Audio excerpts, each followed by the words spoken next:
चलिए, और सब ठीक ठीक। जय हिंद दोस्तों, एक बार फिर से आप सभी को आपके अपनी YouTube चैनल नयन सर GK वाला 2.0 में स्वागत है। हम लोग आज पढ़ेंगे क्लास 6 की NCERT बुक हम लोग कवर कर ही रहे हैं अच्छी तरीक़े से, जिसमें आप बिहार में जितने भी सारे एग्जाम होंगे या फिर ऑल इंडिया लेवल में जितने भी सारे एग्जाम हो रहे हैं उन सभी में ये सभी बहुत ही लाभकारी सिद्ध होगा, क्योंकि यहाँ से भी एक दो प्रश्न आपको देखने के लिए जरूर मिल जाएगा। जैसे आप BPSC की तैयारी कर रहे हैं या किसी भी स्टेट PCS की तैयारी कर रहे हैं या BPSC की तैयारी कर रहे हैं या बिहार SI की या फिर बिहार पुलिस की, तो उन सभी में भी यहाँ से एक दो प्रश्न कभी न कभी जरूर आपको देखने के लिए मिलेगा। तो वीडियो में यदि आप नए हैं तो आपसे रिक्वेस्ट है इस YouTube चैनल को आप सब्सक्राइब कीजिए। चलिए, अब हम लोग पढ़ने के लिए जा रहे हैं। जैसा कि आप देख रहे हैं कि हम लोग पढ़ेंगे आज जो क्लास 6 की NCERT बुक का अध्याय नंबर जो 3 है उनको कवर करेंगे, जिसमें लिखा हुआ क्या है। अध्याय नंबर 3 में तंतु से वस्त्र तक। तंतु का मतलब होता है रेशा। क्या होता है? रेशा। रेशा का मतलब जो रुई होता है ना, जितने हम लोग जितने सारे वस्त्र वगैरह पहने सब रुई से बनता है। किससे बनता है? रुई से। या ऊन हो जाए या फिर कपास हो जाए या फिर जूट हो जाए, जूट से कम्बल वगैरह बनता है, बोरी बनता है जूट से, समझ में है ना। तो उनके बारे में हम लोग अच्छी तरीक़ा से पढ़ेंगे। तो सबसे पहली बात ये होता है कि जानेंगे रेशा का कैटेगरी क्या क्या चीज़ होता है। तो रेशा जो होता है ये तंतु का मतलब हो गया रेशा। क्या हो गया? इसका मतलब हो गया रेशा। रेशा का मतलब जैसे रुई, जैसे ना रुई टाइप का जितने भी सारे, जिससे कि धागा प्राप्त हो। क्या प्राप्त हो? धागा प्राप्त हो, तो हम लोग उसे क्या कर सकते हैं? रेशा कर सकते हैं। अब इस रेशा से क्या होता है, जैसे क्या निकलता है? कंबल निकलता है, पर्दा बन जाता है ना, मेज पोस्ट बन जाता है, तौलिया बन जाता है, झाड़न बन जाता है, डस्टरी बन जाता है। उसके अलावा है ना, तो इस वस्त्र की पहचान ऊनी से है ना, रेशमी हो जाता है, अथवा संश्लिष्ट और कृत्रिम। हम लोग दो तरीका रेशा प्राप्त कर सकते हैं। कौन कौन तरीका से? एक प्राकृतिक रूप से, और अगर प्राकृतिक रूप से मिल गया हो तो उसे हम लोग कृत्रिम रूप से भी अलग तरीका से बना सकते हैं। तो कृत्रिम रूप से जो बनाएंगे उसको क्या बोलेंगे? संश्लिष्ट बोलेंगे। क्या बोलेंगे? उसको संश्लिष्ट कहेंगे। तो आइए हम लोग जानने के लिए बेताब है अंदर में क्या क्या चीज़ है इनका। कोई दिक्कत? तो ये तंतु से वस्त्र मतलब ये हो गया। ये तंतु का मतलब रेशा, वस्त्र का मतलब वस्त्र, मतलब रेशा से ही सारा वस्त्र का उत्पादन होता है। और रही बात ये रंग कलर का, तो उसको तो डालना पड़ता है अलग से, तभी ये क्या होता है? रंगीन आपको दिखाई देता है। चलिए,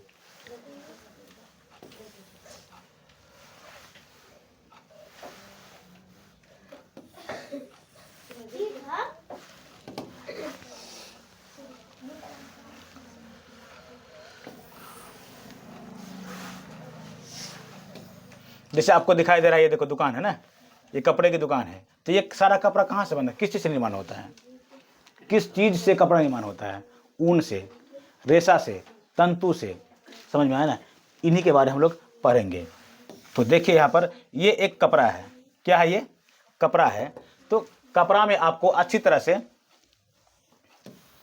दिखाई दे रहा होगा कि ये एक एक धागा को देखो खींच के निकाल रहा है ना, मतलब एक एक धागा जोड़ने के बाद क्या हो रहा है? एक बढ़िया सा कपड़ा तैयार होता है। और उस कपड़े का में रंग बिरंग कलर फुल और चमकीला शाइनिंग करके मार्केट में उतारा जाता है। वो इसीलिए ताकि वो देखने में अच्छा हो, हमें आकर्षित करे और हम उसको क्या करें बोलो तो यूज करें, पहने उसको।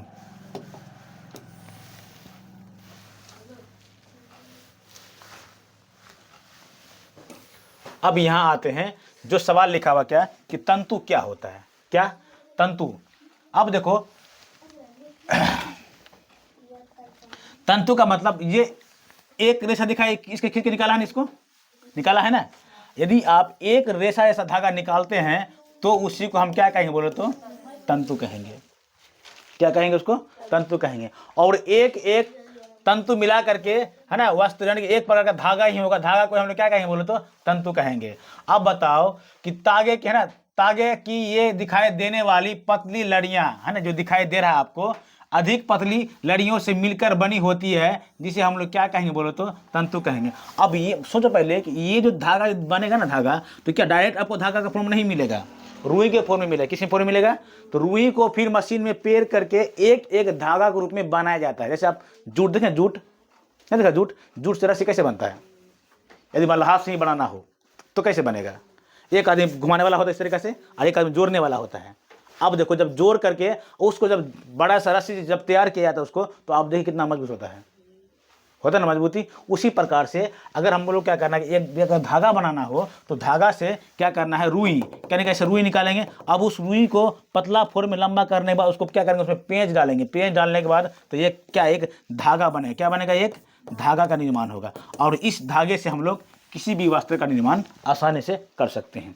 जैसे ऊन होता है ना, ऊन, तो ये भी जो ऊन जो होता है जितने आप पहने हुए ठंडे में तो ऊन का कपड़ा लोग यूज करता है। तो जितने भी ऊन का कपड़ा जो पहने हुए होते हैं, या तो भेड़ का, भेड़ का जो बाल होता है ऊन से जो होता है, जैसे ये बाउल वगैरह इसमें नहीं दिया हुआ, अब जो पहने उसमें दिया हुआ रहता है, समझ में ना। तो उनका निर्माण का वो इसलिए करता है कि उससे क्या होता है, गर्मी शरीर में बहुत ज़्यादा आता है, समझ में ना। शरीर से गर्मी अब आने के क्या कारण होता है शरीर में, तो समझो पहले कि हमारे बॉडी का तापमान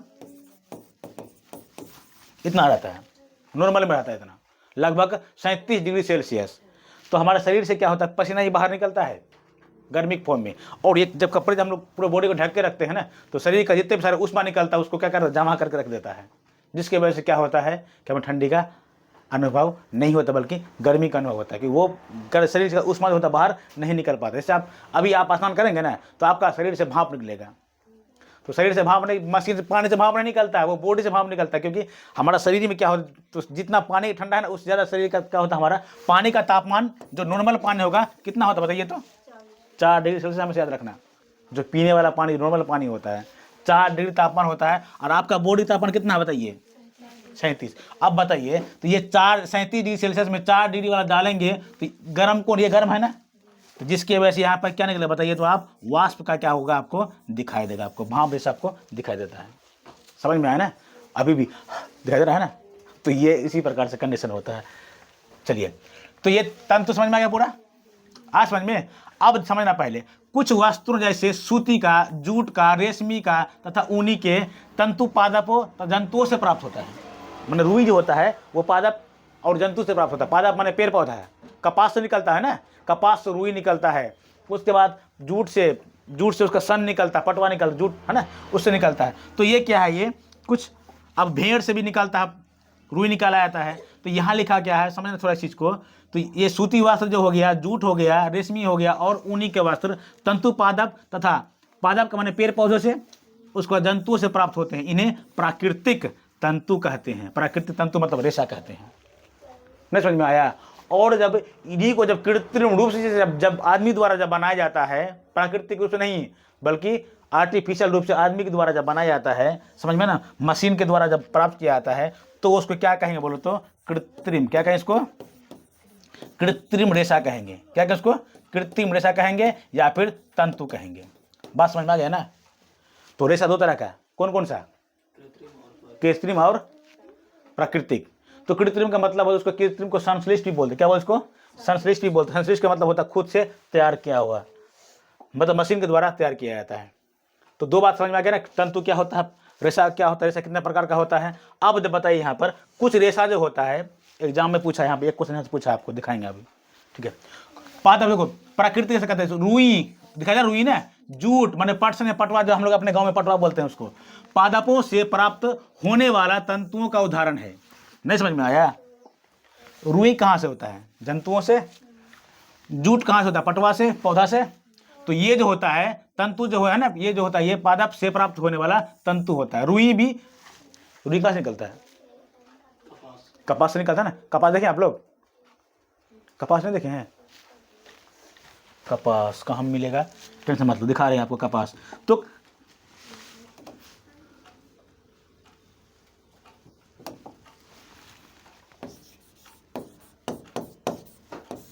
कपास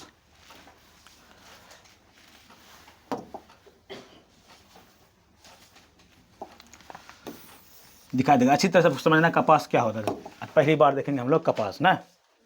कपास बगल बगल में बहुत सारा खेती, उसका खेती होता है, सबसे अधिक गुजरात में, महाराष्ट्र में होता है खेती इसका। काली मिट्टी में होता है कपास। काली मिट्टी को कपासी मिट्टी भी कहा जाता है। तो मिट्टी भी कभी कभी, हाँ ये देखो दिखाई दे रहा है आपको, इतनी अच्छी तरह से देखो, ये कपास, इसको देखो दिखाई दे रहा है। इस तरीका से रुई निकलता है, समझ में ना। तो ये जो है दिखाई दे रहा है ना रुई, ये देखो रुई, इस प्रकार से रुई निकलता है, देखो यहाँ।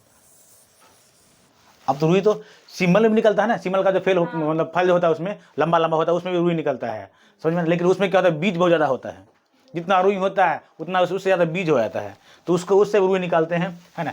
अब देखो ये रुई जो होता है ना, ये अब इसको लोग पहनने से क्या होता है, इसमें ऊष्मा का हीट क्या होता है कि यहाँ से अगर कोई भी हवा वगैरह होगा ना, तो हवा इसमें क्या होता है कि पास होगा कि नहीं होगा, बताओ पहले। हवा पास नहीं होता है, जिसके वजह से इसमें क्या होता है कि हमें शरीर में गर्मी की अनुभूति होती है, समझ में आना। तो ये है कपास। तो इस तरीका से ये लोग कपास का तोड़ तराई कर रहा है, गदे रहा है, देखो रुई बना रहा है, वस्त्र बना रहा है, समझ में आ रहा है ना। ये देखो ये पक जाने के बाद इस प्रकार से दिखाई देगा। तो इसी को यहाँ से ऐसे करके इसको क्या करेगा, इसको तोड़ करके यहाँ से निकाल लेगा, तोड़ के यहाँ से निकाल लेगा इसको। कोई दिक्कत आगे समझ में ना। अब क्या होता है कि ये तो इससे हो गया। जूट तो हम लोग देखते ही हैं, जूट देखिए, जूट भाई रे बाप, पटवाना देखिए, पटवा कोई अंग्रेजी में जूट कहते हैं समझ में आ गया ना। तो ये सब चीज है।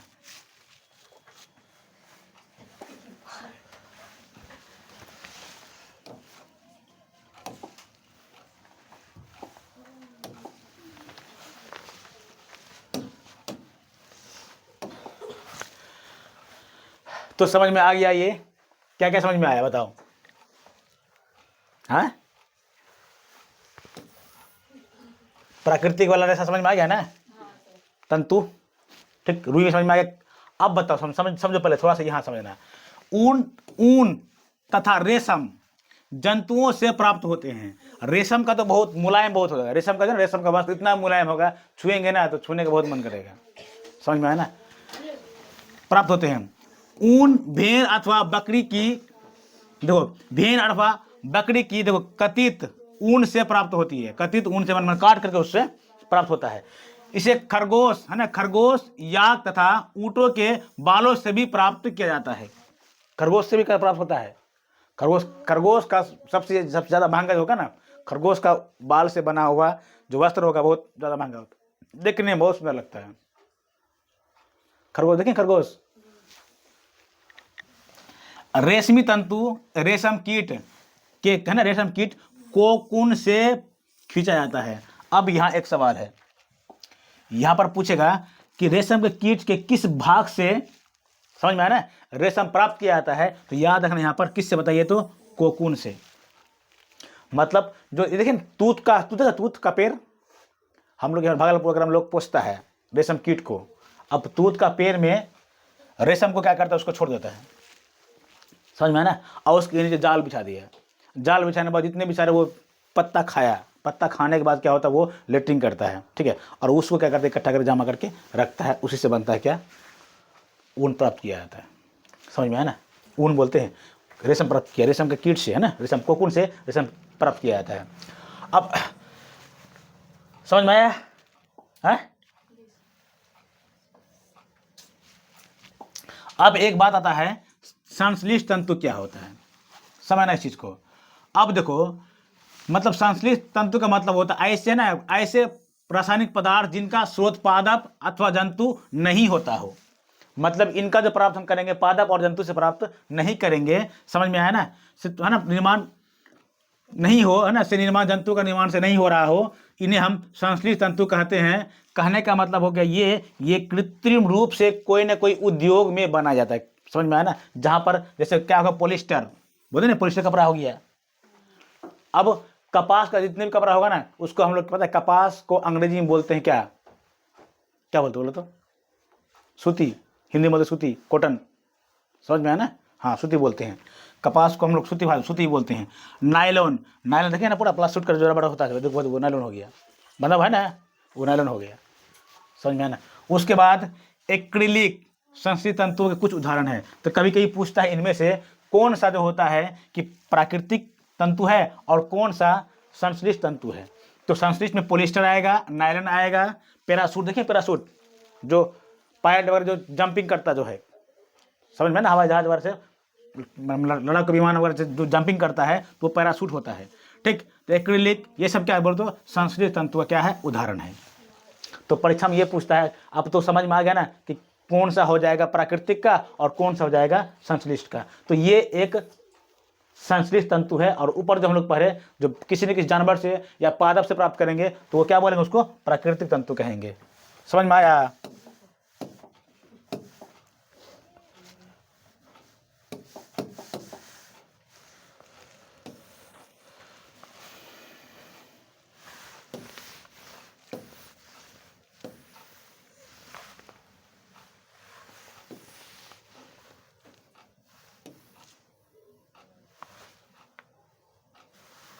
अब देखो कपास किस प्रकार का होता है। कपास एक छोटा नींबू का आकार का होता है। देखो कपास पादप के फल, कपास गोलक लगभग नींबू की माप के होते हैं। उनसे उनके पूर्ण परिपक्व होने पर बीज टूटकर खुल जाते हैं तथा अब कपास तंतुओं से ढके बिनोले यानी कपास के बीज को देखा जा सकता है, जैसे आपको दिखाया अभी थोड़ी देर पहले दिखा है ना। तो ऊन से क्या होता है, कपास को प्राप्त किया जाता है। और कपास का जो उत्पादन होता है, कपास का उत्पादन हमेशा याद रखना कि काली मिट्टी में, किसमें होता है, काली मिट्टी में। हमारे बिहार में काली मिट्टी नहीं है, इसलिए कपास की खेती नहीं होती है, क्योंकि पेड़ पौधा का जो उत्पादन होता है उनका परिवेश होना जरूरी होता है। नहीं समझ में आया? कहने का मतलब अगर हम लोग यहाँ पर अगर सेब उगाएंगे तो नहीं उगेगा, संतरा उगाएंगे तो नहीं उगेगा। हालांकि घास लग जाएगा लेकिन फल उस तरीका से नहीं होगा जिस तरीका से और सब जो ठंडे प्रदेशों में होता है। ये सब ठंडे प्रदेशों में होने वाला, अनार भी ठंडे प्रदेशों में होता है। समझ में आ रहा है? पहाड़ी क्षेत्र में सब ज़्यादा होगा, मिट्टी बासता है। तो ये है क्या, काली मिट्टी। तो काली मिट्टी को कपासी मिट्टी भी कहा जाता है, जैसा कि आपको यहाँ पर दिखाई दे रहा है। ये सारा क्या है, कपास है। क्या ये सब कपास है। कपास के पादप का खेती कैसे किया जाता है, इसके अंदर जो इसकी जो मिट्टी का जो निर्माण जो होता है ना, वो कैसा मिट्टी पे इसका खेती का उत्पादन क्या होता बोले तो, हाँ काली मिट्टी में। और काली मिट्टी को हम लोग क्या कहेंगे बताइए तो, कपासी मिट्टी। क्या किसको, कपासी मिट्टी बोलेंगे। और कपास का जो खेती जो सबसे अधिक जो होता है, याद रखना करके ये भी पूछता है। ठीक, तो कपास का जो खेती होगा सबसे अधिक जो होता है वो क्या होगा, गुजरात में होता है। कहाँ पे, गुजरात में, महाराष्ट्र में। तो इन सब एरिया में सबसे अधिक खेती होता है, क्योंकि इधर का जो मिट्टी है वो काली ही है। और काली मिट्टी में गन्ना का भी खेती होता है, इसी उधर उस एरिया में गन्ना का भी खेती अधिक होता है। समझ में आ गया ना?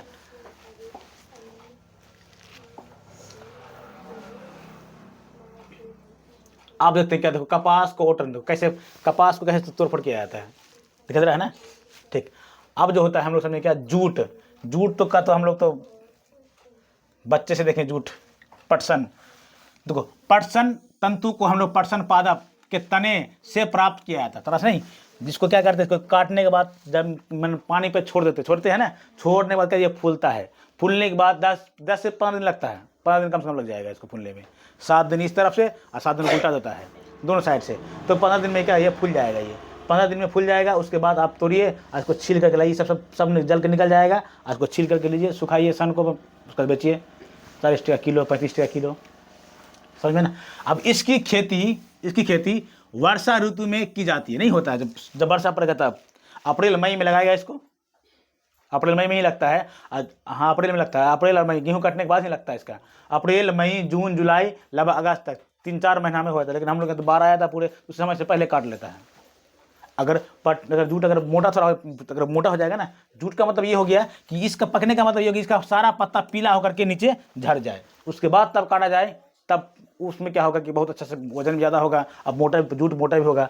अब भारत में सबसे अधिक, भारत में पटसन को प्रमुख रूप से पश्चिम बंगाल, बिहार और असम में उगाया जाता है। कहाँ का, बिहार और असम। आप समझो पहले, सबसे अधिक अगर बोला जाए कि भारत में जूट का खेती सबसे अधिक किस राज्य में किया जाता है, क्या बोलेंगे उसको, पश्चिम बंगाल। कहाँ पर, पश्चिम बंगाल में गरैया भकुरिया जो है ये पश्चिम बंगाल पड़ता है।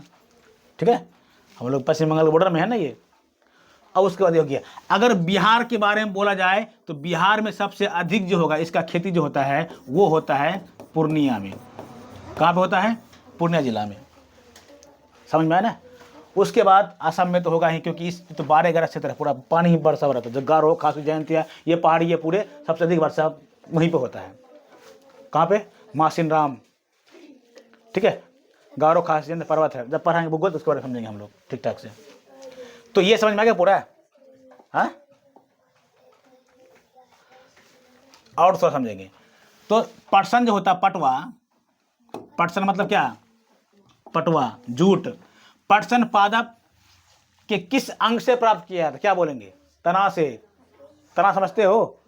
एक जड़ हो गया, तना हो गया, उसको डाली हो जाता है, उसका फिर डाली में पत्ता लगता है, तो पत्ते के ऊपर में कलियों में जब होता है उसका तब फूल आता है। फूल का क्या बोलो तो फल। तो इसके नीचे क्या होगा? जड़ होगा। जड़ होगा ना। ये वाला भाग क्या कहलाता है? ये तना कहलाता है। ये वाला भाग क्या बोलो तो ये पत्ती है। समझ में है ना? और इस पत्ती के इस वाले भाग में क्या खिलता है बताइए तो? फूल खिलता है। फूल खिलने के बाद, फूल जब परिपक्व हो जाएगा, इसमें पोलिनेशन की क्रिया होने के बाद क्या बनता है? फल बनता है। समझ में आया ना? इतना सारा भाग होगा। तो सवाल ये है कि सबसे अधिक भारत में किस राज्य में जूट की खेती होती है? पश्चिम बंगाल। उसका बिहार। अगर ये पूछा जाए कि बिहार के किस जिला में सबसे अधिक जूट की खेती होता है, क्या बोलेंगे? पूर्णिया में। समझ में आया ना? याद रखना इस बात को।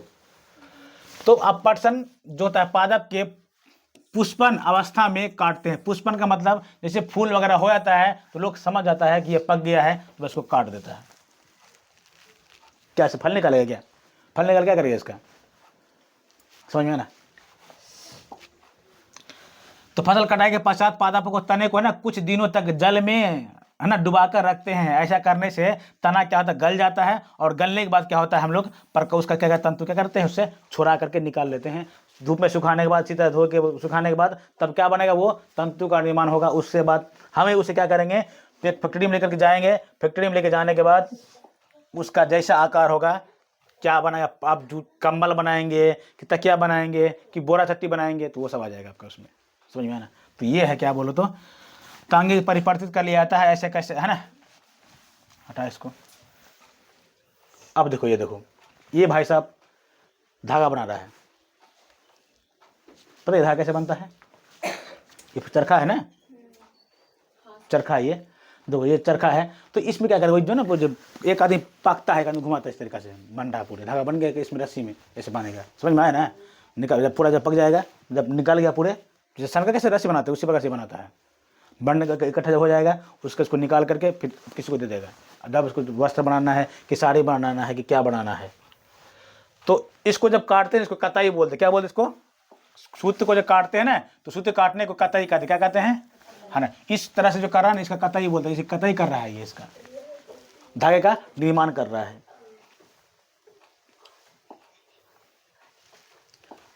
अब कताई क्या होता है? देखो पहले देखो, रेशों से क्या करें? रेशों से तागा बनाने की प्रक्रिया को कताई कहते हैं। तो रेशा था ना, मतलब कपास उठा के लेकर के आए या फिर सन ही लेकर के आए। पहले क्या था? पहले बूढ़ा बुजुर्ग के जब खटिया जब बना था ना, उसको ना सन दे देता पूरा, एक लच्छी 2 लच्छी सन उसको दे दिया। पूरा देने के बाद क्या बोला कि उसको रस्सी बना के दे दीजिए। तो रस्सी पाकता था उसको, अब नहीं पाकता है। देखे हैं? पहले बूढ़े बुजुर्ग लोग पाकता था रस्सी पाक करके उसको जमा करने के बाद तब उसको देता। उसको देने के बाद रस्सी को मोड़ने के बाद खटिया बनता था उससे। नहीं देखा ये सब बात? गौरव देखा है? बनता है ना उसका, तो उसी का ही बोलता हूँ बनाते जो है। संत को सन का फॉर्म में अगर ऐसा क्या डायरेक्ट क्या सन से क्या हम उसका क्या बोरा चट्टी बना देंगे? क्या कमर बना डायरेक्ट बना देंगे? नहीं बना। उसका एक प्रक्रिया प्रोसेस होता है। समझ में ना? तब उसका निर्माण होता है।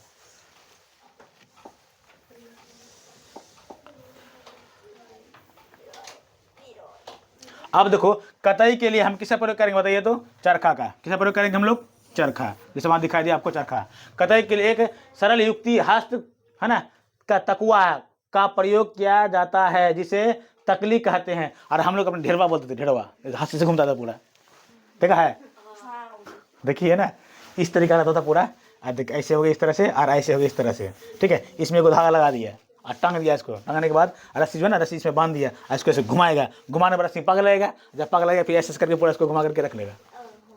नहीं दिखाया है? हम लोग पहले करते थे, दादा लोग था ना, तो सब करता था पूरा।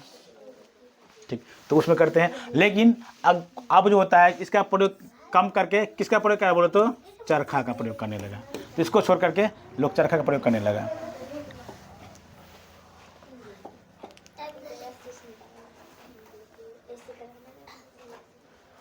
चलिए ये चरखा हो गया पूरा, समझ में आ गया पूरा। अब तागे से वस्त्र का निर्माण, तो तागे से वस्त्र का जब निर्माण करेंगे तो उसे क्या कहेंगे बताइए? तो उसको बुनाई कहते हैं। क्या कहेंगे उसे? बुनाई कहते हैं।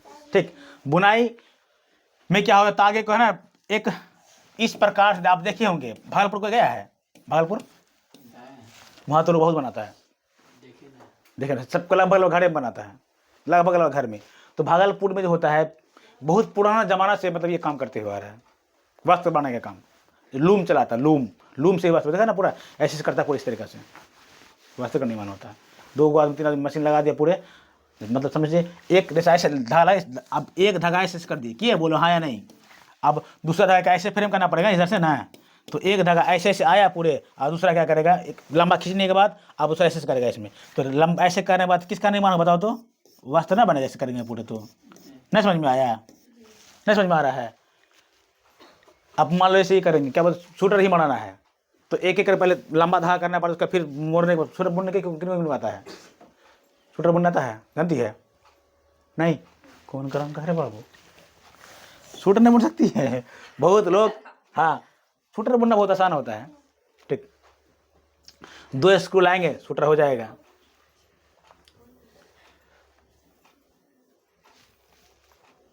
देखो ये है वस्त्र का निर्माण कर रहा है, पट्टी लगा रंग बना है ना, शूटर बुनना ही ये है।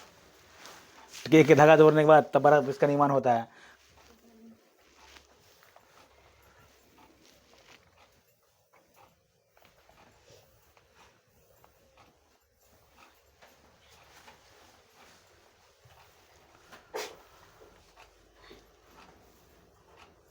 अब देखो एक प्रोसेस पूछता है परीक्षा में कभी कभी, ठीक है, कि मतलब पहले कौन कौन सा प्रक्रिया किया जाता, क्या मतलब कौन कौन सा प्रक्रिया होता है।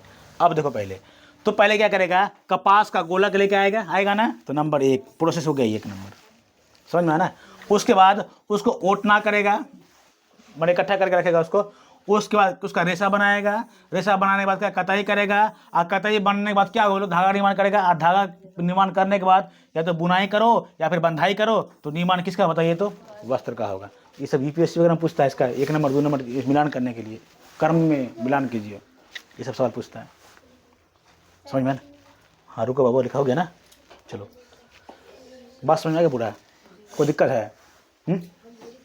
लिखा नहीं कोई चीज़? हाँ तो समझो, पहले समझ में क्यों नहीं आएगा, अब थोड़ा सा समझेंगे, थोड़ा क्वेश्चन, कुछ क्वेश्चन होगा नीचे।